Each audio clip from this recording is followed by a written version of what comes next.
Hello everyone, आप लोग कैसे हो। मैं आशा करती हूँ कि आप लोग अच्छे होंगे।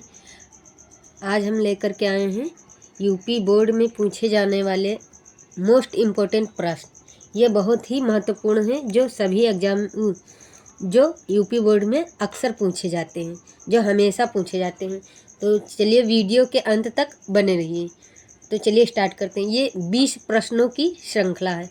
इसमें टोटल हम 20 प्रश्न को देखेंगे, तो वीडियो के अंत तक बने रहिए। तो चलिए स्टार्ट करते हैं। पहला ये क्वेश्चन है, इटली का एकीकरण किसके नेतृत्व में किया गया। इटली का एकीकरण किसके नेतृत्व में किया गया। ये नंबर एक क्वेश्चन है। क्वेश्चन नंबर 1 ये पूछा गया है, इटली का एकीकरण किसके नेतृत्व में किया गया। तो इसको हमें पता होना चाहिए, ये है ऑटो वान बिस्मार्क के नेतृत्व में किया गया था। इसका आंसर, राइट आंसर ये बी हो जाएगा, ऑटो वान बिस्मार्क।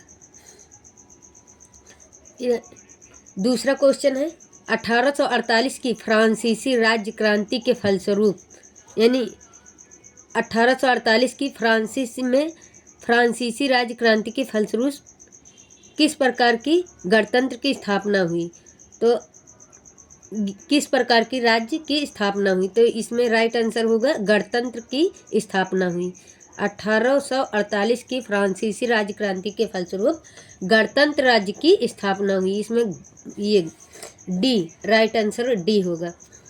चलिए तीसरा देखते हैं। जर्मन संस्कृति में बॉक्सजिस्ट का आशय था।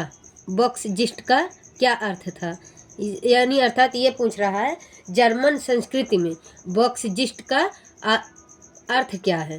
तो बॉक्सजिस्ट का अर्थ था राष्ट्र। बॉक्सजिस्ट का अर्थ था राष्ट्र।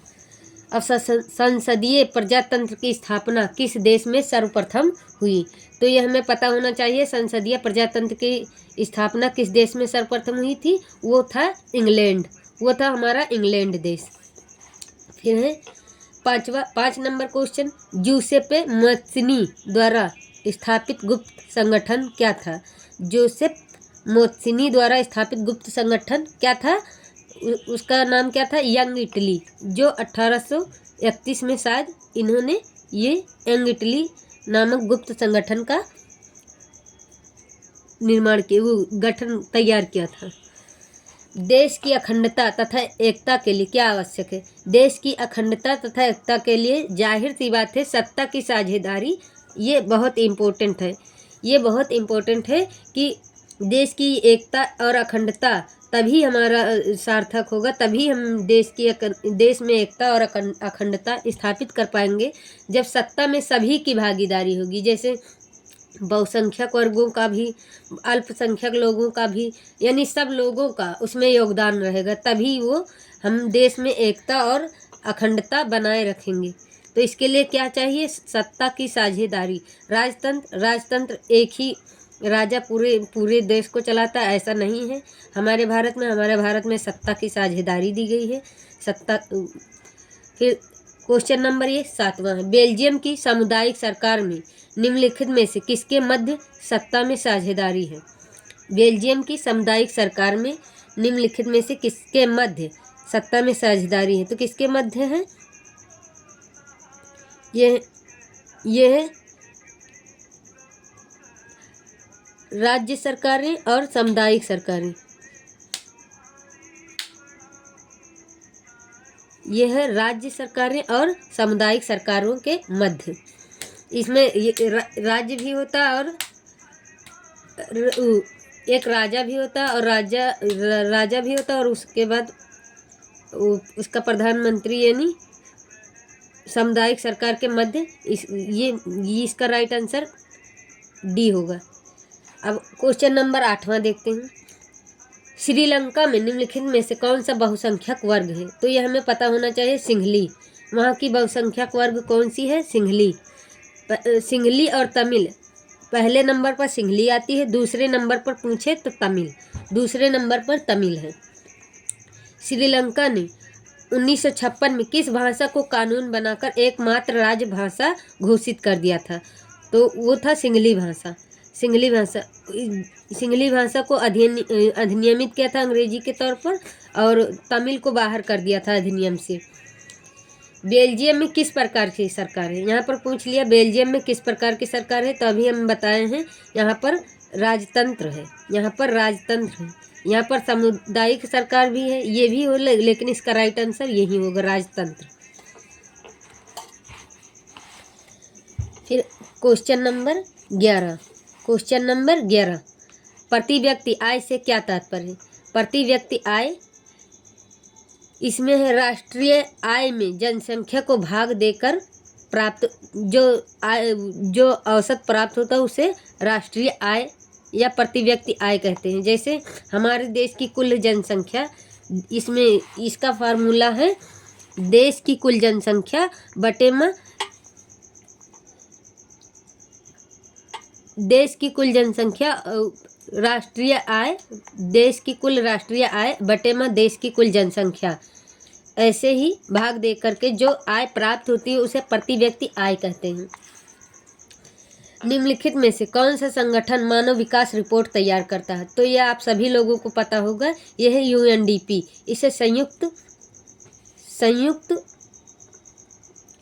राष्ट्र डेवलपमेंट प्रोग्राम, संयुक्त राष्ट्र संघ कहते हैं इसे, संयुक्त राष्ट्र संघ। तो ये यूएनडीपी के द्वारा, इसका राइट आंसर बी होगा। फिर यहाँ निम्नलिखित में से किसे औसत आय भी कहते हैं? इसमें औसत आय किसे कहते हैं, यही पूछ रहा है। तो इसमें कुल आय, राष्ट्रीय, यानी ये सभी मिलकर के जो हमें वो प्रति व्यक्ति आय मिलता है वो उसको कुल आय भी कहते हैं, राष्ट्रीय आय भी कहते हैं, प्रति व्यक्ति आय भी कहते हैं। तो इसलिए राइट आंसर होगा इसमें डी, ऑप्शन डी। निम्नलिखित देशों में से किस देश का मानव विकास सूचकांक 2016 के अनुसार, ये 2016 का है। अब हमें ये मैंने करंट से रिलेटिव क्वेश्चन पूछ लिया, तो हमें आज का देख कर चलना है। तो निम्नलिखित देशों में किस देश का मानव विकास सूचकांक 2016 के अनुसार भारत से अधिक ऊंचा स्थान था? तो इसमें श्रीलंका 72वें स्थान पर था, और हमारा भारत 131वें स्थान पर था। 131वें स्थान पर भारत था और 72वें स्थान पर श्रीलंका था। और ये सब बांग्लादेश, नेपाल, पाकिस्तान, ये भारत से नीचे थे। और भारत हमारा मानव विकास सूचकांक में मध्यम यानी सामान्य मध्यम वर्ग में आता था। निम्न में से किस राज्य की प्रति व्यक्ति आय सर्वाधिक है? निम्न में से किस राज्य की प्रति व्यक्ति आय सर्वाधिक है? तो इसमें पता होना चाहिए, हमारा है हरियाणा। यहाँ हमारा है हरियाणा। इसमें हमें डाउट है, ये क्वेश्चन हम मार्क करें, इसको हम बाद में बताएंगे। चलिए, यह है भूमि एक संसाधन है। भूमि एक कैसा संसाधन? प्राकृतिक संसाधन, मानव निर्मित संसाधन, सौर ऊर्जा से निर्मित, इनमें से कोई नहीं। कौन सा है? भूमि एक प्राकृतिक संसाधन है। भूमि हमारा कैसा संसाधन है? एक प्राकृतिक संसाधन है। निम्नलिखित में से किस एक मिट्टी का प्रकार नहीं है? तो काली एक मिट्टी है, काली मिट्टी है पाई जाती है, जिसे रेगुर मिट्टी कहते हैं। काली मिट्टी को रेगुर मिट्टी भी कहते हैं और चरनोज मिट्टी भी कहते हैं। पीली मिट्टी भी पाई जाती है। पीली मिट्टी चीन में पाई जाती है पीली मिट्टी, हुआंगहो नदी के किनारे। लेटेराइट मिट्टी भी पाई जाती है, जो हमारे भारत के क्षेत्र में देखें तो ये कर्नाटक वाले एरिया में, केरल कर्नाटक वाले एरिया में लेटेराइट मिट्टी पाई जाती है। सीमेंट एक प्रकार की मिट्टी नहीं है, सीमेंट एक प्रकार की मिट्टी नहीं। तो इसमें राइट आंसर डी होगा। फिर है question number 18, Rio de Janeiro में पृथ्वी शिखर सम्मेलन का आयोजन किस वर्ष हुआ था? रियो डी जेनेरियो में पृथ्वी शिखर सम्मेलन का आयोजन किस वर्ष हुआ था? तो यह था 1992। निम्न में से कौन अजैवीय संसाधन है? इसमें में से कौन सा अजैवीय संसाधन हमारे दो प्रकार के होते हैं, एक जैवीय एक अजैवीय। तो अजैवीय संसाधन वो संसाधन है जिसमें जीवों का अंश जीव नहीं पाए जाते हैं, और जैवीय संसाधन वो है जिसमें जीव पाए जाते हैं। तो इसमें साफ साफ लिखा है जैवीय संसाधन, अजैवीय संसाधन, तो चट्टान हो जाएगा इसका राइट आंसर। क्योंकि पौधे में भी जीवन पाया जाता है, पशु में भी पाया जाता है, मछलियों में भी पाया जाता है, अर्थात वो चट्टानें जिनका हम बार बार उपयोग कर सकते हैं। निम्नलिखित में से किस राज्य में काली मिट्टी पाई जाती है? ये आज का लास्ट क्वेश्चन। निम्नलिखित में से किस राज्य में काली मिट्टी पाई जाती है? तो यहाँ पर गुजरात राइट आंसर हो जाएगा, गुजरात राइट आंसर हो जाएगा।